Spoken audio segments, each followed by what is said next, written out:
Seorang pria dengan tinggi 80 meter dan berat badan 500 ton melihat seorang gadis lemah. Kemudian tangan raksasanya masuk ke dalam. Ternyata yang diambilnya adalah ayam panggang. Membuka mulut yang besar itu dan menggigit. Tiba-tiba dia ingin mengeluarkan gas tubuhnya. Sebuah kentut membuat orang di sekitar berantakan.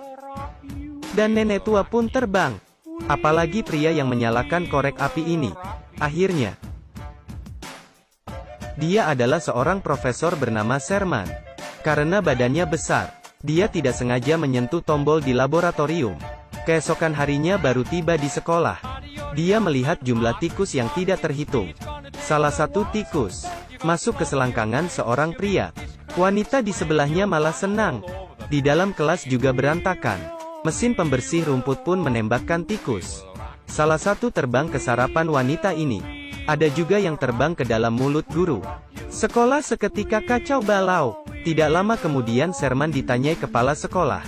Tetapi karena badannya terlalu besar, dia tidak bisa duduk. Pada saat itu muncul seekor tikus di lampu gantung. Dia melepaskan 2 biji kopi. Sherman ingin memberitahu kepala sekolah, tetapi tidak diberi kesempatan untuk berbicara. Kepala sekolah tidak tahu dan meminumnya. Rasanya sangat unik. Kemudian tikus yang di atas jatuh masuk ke kopi.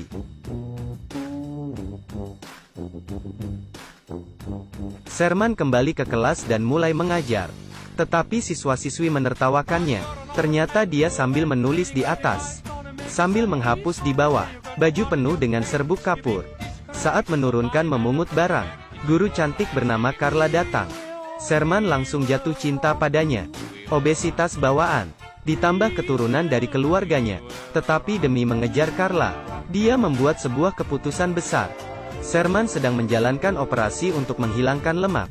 Tiba-tiba badannya mulai mengembang, membesar hingga merusak ruang operasi menimpa dokter. Kemudian lanjut dengan akupuntur untuk menurunkan berat badan. Tetapi sudah seperti landak dan tetap tidak berguna. Kemudian mulai ikut kelas senam untuk kurus.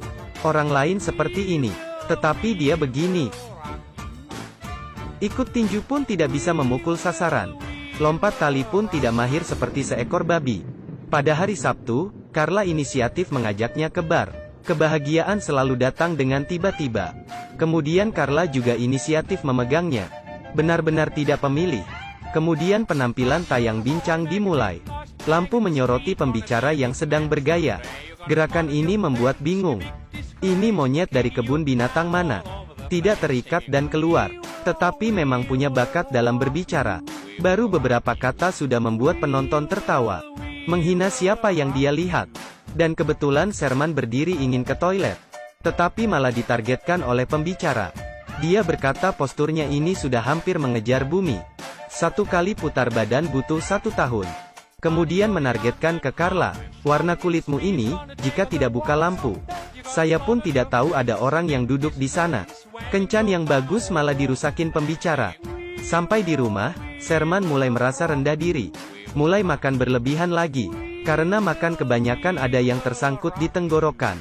Kemudian diantar ke rumah sakit dan dirawat. Tetapi tiba-tiba badannya mulai membesar. Dokter ketakutan. Kemudian Sherman yang besar lari ke jalan raya. Sekali kentut, langsung menghancurkan sebuah kota. Sherman kaget dan kebangun. Ternyata ini hanya sebuah mimpi. Agar mimpinya tidak menjadi kenyataan, teringat air penurun berat badan yang dia pelajari. Kemudian pintu ditutup, rantai besi dikunci, jendela juga ditarik, dan mulai eksperimen. Langsung minum sebotol. Tiba-tiba data di komputer mulai berubah. Dia juga bereaksi. Muncul semburan api dari mesinnya. Sekali bangun dan melihat cermin, dia terkejut sendiri. Benaran menjadi kurus. Dia sangat senang. Lebih senang dari orang melahirkan anak. Melihat ke selangkangan. Akhirnya bisa melihat yang ingin dilihat. Apakah kamu bisa membayangkan perasaan orang yang sudah gemuk 30 tahun dan tiba-tiba kurus? Kemudian dia mulai asal beli pakaian ketat yang seumur hidupnya tidak berani pakai. Keesokan harinya, Carla datang ke laboratorium untuk mencari Sherman. Tetapi seperti ada yang tidak benar. Sherman yang sudah berubah mulai asal menggoda. Carla tidak tahan dengan ucapan manis pria tampan. Malamnya mereka berdua mulai berkencan. Mulut Sherman juga berubah jadi berbicara lancar. Badannya juga mulai tegak, menghina pembicara sebelumnya dengan puas. Pembicara tidak terima hinaan, dan minta untuk bertanding. Kemudian Sherman memasukkan pembicara ke piano dengan mudah. Perbuatannya ini memenangkan hati Carla, tiba-tiba penuh dengan rasa cinta. Setelah mereka berdua berciuman, tiba-tiba bibirnya bengkak, tubuhnya juga pelan-pelan kembali normal. Sherman ketakutan dan langsung pergi. Baru masuk ke mobil bibirnya semakin bengkak. Kakinya juga berubah bentuk. Dia ketakutan dan langsung menginjak gas penuh. Efek obatnya sudah lewat batas waktu. Berat badannya langsung bertambah dan kembali ke aslinya. Untung saja tim penyelamat tiba tepat waktu. Besoknya dia mendatangi laboratorium. Dia mengabaikan larangan rekannya, langsung menuang semua obatnya. Setelah itu minum minuman kaleng. Kemudian, saat bangun dia berubah lagi. Ternyata obatnya sudah ditukar. Rekan melarangnya untuk pergi. Kemudian Sherman memukulinya hingga pingsan.